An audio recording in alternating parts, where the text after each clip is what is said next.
Today's class, we're going to be looking at the yearly themes. For this particular 9/11 class, I've developed a series of themes that seem to come up either for the body of information on terrorism or the 9/11 attacks. If you look on the site, you have the yearly themes that are here. There are 15, and then this PowerPoint that I will continue with this screencast. So what I'd like you to do is, in your notes, we're not going to prepare a presentation. We're just going to jot down some information for each particular theme. First one I'm going to talk about here is the Golden Age. The Golden Age is a time in the past that usually groups want to go back and, they kind of put that time period on a pedestal. This is the best that things have ever been, and things are going to get no better than this. And I'm just pointing out here that everything has a golden age. There's a golden age of comics. There is a golden age of video games. And I guess this also could be a state of mind. This is an image of the game boxing for the Atari 800. And you see here the golden age of video games possibly could be arcade games. So why is this of any importance in a class on 9/11? Well, there is this belief among some individuals that buy into bin Laden's interpretation of Islam that Islam's golden age is in decline, and they want to resurrect that golden age. If we're looking at this image, just the peak. And usually those groups that want to fight, they try to return back to that ideal time period or that golden age. Okay, so the next theme here is long-term hatred.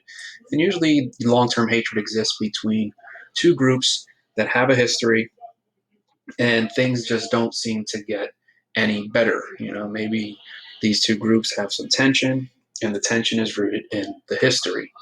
So I've used here, black and white Americans and, events like lynching that for some reason still impact people present day in 2020.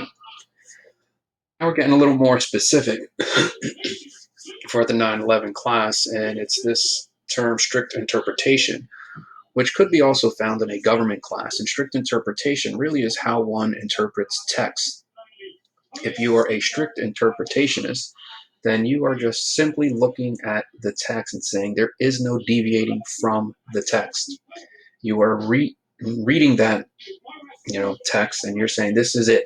If you are a loose interpretation, that's when you start to find loopholes. So here I looked at the HIV law in New Jersey, passed in 2011, and I'm just thinking here like this section, such as race, color, religion, ancestry, national origin.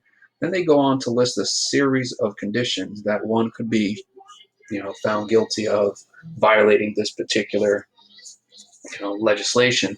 And the part that fascinates me, I think, the best here is distinguishing characteristic.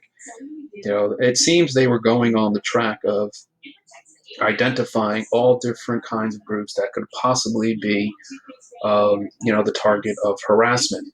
And at some point, I always envision some lawyer saying, well, what about somebody that's not in this particular category? Their race, their color, religion. So, well, let's just put distinguishing characteristics. And that could mean anything. And so that could be problematic. So a strict interpretation of this particular law, would just be whatever is said here, there's no deviating from it. We're just looking at this. And when you're a loose interpretation, you're just trying to figure out the loopholes. So here's another example using religious text. And this is the one that talks about homosexuality. And if you're ever looking at video footage for a protest against gay rights, one key word that would be used would be it's an abomination. And why are you against gay rights? It's an abomination. And that is a reference to the Old Testament. And here you see Leviticus 18:22. So let's take a look at this one here, 2013. If a man lies with the male as he lies with the woman, both of them have committed an abomination. So let's take a look at this. If a man lies with a male as he lies with a woman, well, what does that mean? Well, I'm going to use a loose interpretation to say, well, what if you're just sleeping? What if that individual just happens to be your brother, and for some reason you're poor, and there's only one bed, and you were directed by your parents to sleep in that bed? You are lying. If a man lies with a male as he lies with a woman, um, it's just a loose interpretation. Of course, I'm just trying to point that out here. 1655, introduced religion. So now you start to see some laws here. If a man lieth with mankind as a man lieth with a woman, both of them have committed abomination. They both shall surely be put to death. Then their site Leviticus. So this is where we're starting to see laws being used, created based on religious texts. Let's take a look at this particular one here. This one, I believe, is about abortion. It is an actual law from 1864. And the key part here, is, abortion is not allowed. However, it's allowed under these conditions.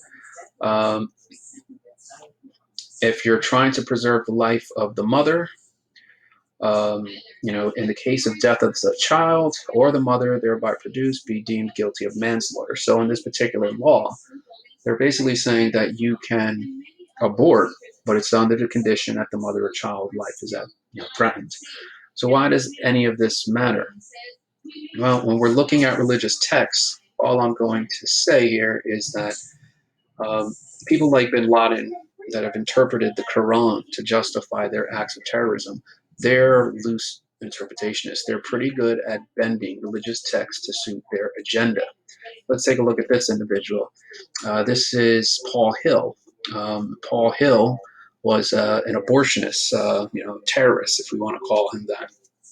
And when on trial, he cited Exodus 22:2. If a thief is caught breaking in at night and is struck a fatal blow, the defender is not guilty of bloodshed. So this guy is on trial for murder, and he says he's not guilty because of Exodus 22, that he is acting in the name of God. He is defending the unborn. If a thief is caught breaking in at night and is struck a fatal blow, the defender is not guilty of bloodshed. So the abortion doctor who's performing this abortion, he's about to spill blood, and the child cannot defend himself, and in comes Paul Hill. And by executing an abortion doctor, he's basically saying here that Exodus 22:2, he's acting in the name of God. And you'll find that often for people that use religious texts to justify their acts. They're pretty good at bending the text and using some loose interpretations. Blink. Blink is simply in the case of a terrorist attack, what are you going to do? Are you going to be a deer in the headlights and not respond? And I use this image here of James Holm, who is the 2012 Colorado shooting at a movie theater. He walks into the movie theater and he starts to gun people down. That one blink hesitation can be enough to cause serious harm to yourself or also loss of life. So the point here is you have to kind of always be on edge. And as we continue to study more terrorist attacks, what happens when people hesitate and blink? What about those people that are quick to reply? Ideology. I'm not going to spend much time here. Numerous groups have an ideology. We can look at Republicans. We can look at Democrats, West Coast offense, and football. These are just ideas, collection of ideas. Left, moderate, and right.